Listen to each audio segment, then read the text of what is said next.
Bienvenue dans cette première capsule sur l'émission et la propagation d'un signal sonore, où nous allons nous intéresser à l'émission et à la propagation du signal. Tout d'abord, l'émission d'un signal sonore.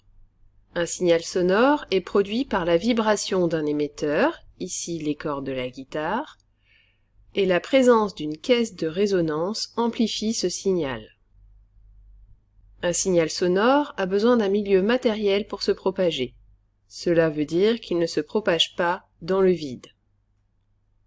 Pour mieux comprendre la propagation d'un signal sonore, je vous propose de regarder l'animation suivante. Voici une animation qui modélise la propagation d'une onde sonore plane. Les points noirs et rouges symbolisent les molécules qui constituent l'air. Lorsque l'émetteur vibre, les molécules vibrent à leur tour et transmettent de proche en proche le mouvement. Lorsqu'on impulse un mouvement sinusoïdal, on voit donc que la propagation se fait de proche en proche, sans déplacement de matière. Regardez bien les points rouges, ils vibrent autour d'une position, mais n'avancent pas. Nous retiendrons que le déplacement des zones de compression ou de dilatation de matière se fait de proche en proche, sans déplacement de matière. Intéressons-nous maintenant à la vitesse de propagation.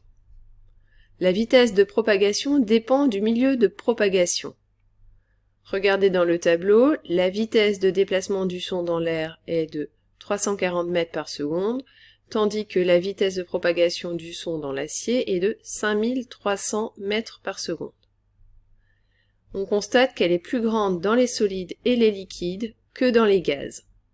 Intéressons-nous maintenant à la vitesse de propagation qui est égale au rapport de la distance parcourue par la durée du parcours.